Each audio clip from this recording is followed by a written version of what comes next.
हाँ, देखिए, जब उमर साहब ने इलेक्शन लड़ा तो उन्होंने लोगों के सामने गिड़गिड़ाते हुए, भीख मांगते हुए अपनी टोपियां तक पब्लिक के सामने डाली कि मेरे को वोट दिया जाए, मैं लोगों की खिदमत करूंगा। आज मैं बताना चाहता हूं कि आपके 3-4 महीने गुजर गए और मैं पब्लिक को बताना चाहता हूं कि वो याद करें उनके वादे जो थे पावर प्रोजेक्ट्स को लेकर, पावर 200 यूनिट फ्री, उसके बाद रोजगार, एम्प्लॉयमेंट, उसके बाद राशन फ्री, बाकी बहुत सारी चीजें जो उन्होंने फ्री के वादे किए थे। तो मैं एक सरप्राइजिंग खबर आज आपको दे रहा हूं, और सरप्राइजिंग न्यूज जो मैं आप साथियों के साथ शेयर करना चाहता हूं कि 8 करोड़ रुपए की खाली लग्जरियस गाड़ियां फॉर्च्यूनर खरीदने का मतलब उमर अब्दुल्ला क्या चाहता है ये यहां के आवाम से? क्या आपने ऐसा कोई चीफ मिनिस्टर आज तक देखा हो कि गरीब रियासत में,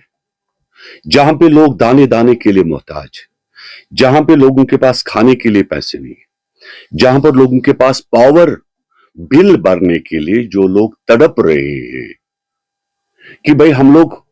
पावर बिल भरे, हमें लाइन काटी जा रही है कि हमारे पास 5,000, 2,000, 1,000, 400 रुपए लोड जरा कम किया जाए,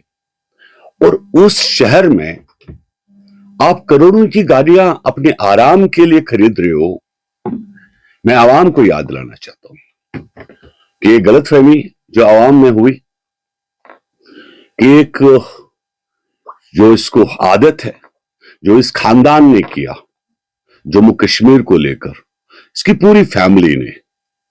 और चाहे डॉक्टर साहब रहे और डॉक्टर साहब के बाद उमर अब्दुल्ला, ये लग्जरियस लाइफ जी रहे, लग्जरियस लाइफ। इनको कोई लेना देना अवाम की गरीबी, अवाम की पॉवर्टी, अवाम की परेशानियां, अवाम की तकलीफों के साथ नहीं है। This was a stunt in election. ये इलेक्शन में एक पॉलिटिकल स्टंट था इसका, जिस स्टंट को लेकर उसने कहा कि मेरा टोपे पे इज्जत रखो, मेरे टोपे को वोट डालो, और वोट डाल के no he is enjoying the selfies in यहाँ पे आपके जो सेवन स्प्रिंग गोल्फ क्लब में, no he is enjoying the snowfall. तो उमर अब्दुल्ला एक हेलीकॉप्टर भी ले ले स्टेट से, enjoy your holiday somewhere in Himachal. तो आपकी गलतियों की वजह से ये आदमी आज जो कुछ भी कर रहा है वो हमारी अपनी गलतियों की वजह से। आपने देखा होगा कि कल और एक ड्रामा, एक तरफ से रोहला को कहा कि तुम प्रोटेस्ट करो मेरे ख्याल में खिलाफ। तुम क्या कहना क्या चाहते हो कि कश्मीरी अवाम कौन लोग हैं,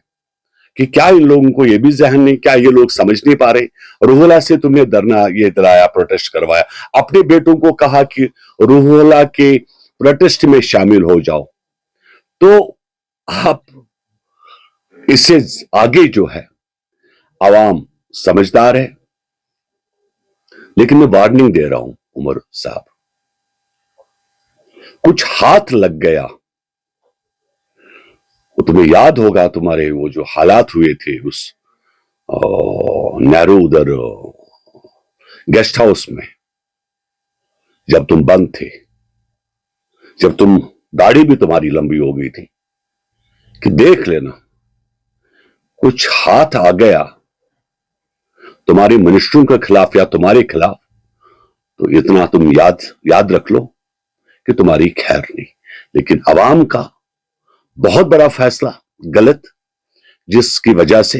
ये आज सभी फैसिलिटीज अपनी खरीद रहा है बाजार से, वो पूरी शान शौकत, एक फ्लैश डाउन पूरा आपका सीएम रेजिडेंस में जो भी कुछ एक वीवीआईपी कल्चर के लिए होना चाहिए था, इसकी गाड़ियां, इसका बंगला, इसकी शॉपिंग, इसके कालीन। कल जो इसने दिल्ली में जो मिनिस्टरों को जो शॉल गिफ्ट किए गए, मैं बताना चाहता हूं वो शॉल भी सरकारी पैसों का है। जो किराया इसको जो यहां से जम्मू जाने में लगता है वो सरकारी पैसों का लगता है, जो दिल्ली जाने में इसका किराया लगता है वो सरकारी पैसों का लगता है। तो ये जो 5 साल के लिए ایک بہت بہت بہت بڑی غلطی عوام نے کی، اور اب جو کچھ کرنا ہے آپ کے ہاتھ میں تو کچھ رہا نہیں، آپ نے تو ووٹ ڈالا ہے، اب جو بھی کچھ کرنا ہے وہ بے شک ہمیں لوگوں کو کرنا ہے، لیکن میں بتانا چاہتا ہوں کہ عمر صاحب اپنی اوقات میں رہیے، کیونکہ یہ بہت غریب ریاست ہے، یہاں پر لوگوں کو کھانے کے لیے کوئی پیسہ نہیں ہے، تمہاری عیش و آرام کی زندگی تو تم گزارنے چاہتے ہو، وہ تم باز آ جاؤ۔ ابھی دیکھ رہے ہیں تمہارے اوپر سب نظریں لگی ہوئی ہے، دیکھ رہے ہیں تمہاری حرکتیں جو ہے، اور پھر تمہاری فیملی پالیٹکس، اب تو بچوں کی شادی کرے گا، پھر ان کے بچے پالیٹکس میں آئیں گے، ذرا باز آ جاؤ۔ It was a political stunt, جس طرح ٹوپا میں ووٹ ڈالو was a stunt, this was a stunt. P D P یہ ایک ہی کتاب ہے، میں اس کو دو ترازو میں نہیں بانٹتا۔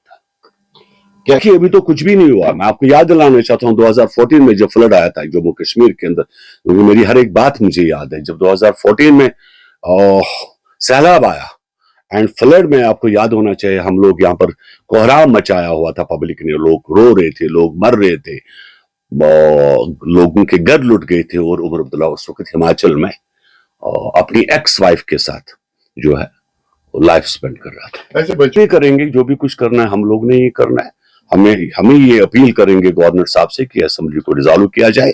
اور اس سے اچھا تو گورنر رول ہے، کم سے کم ایک باہر کا گورنر جس کو کوئی لالچ یہاں پہ نہیں ہے، جس نے اپنے عیش و آرام کے لیے کچھ نہیں رکھا ہے۔ 100 دن پورے ہو گئے تو 100 دن میں کیا کیا انہوں نے؟ ابھی کون سا طوفان مچا لیا، کون سا تہلکہ مچایا انہوں نے وہاں، کیا کہتے ہیں، سعودیہ جا کے سیلفی کھینچ رہے تھے۔ ڈونٹ بلیو، ہم ان کے اوپر ذرا بر بھی بھروسہ نہیں کرتے۔ اگر پولیس ان کے ہاتھ میں ہوتی تو میں یقین مانتا ہوں کہ پوری اپوزیشن اس کو جیل میں ہوتی۔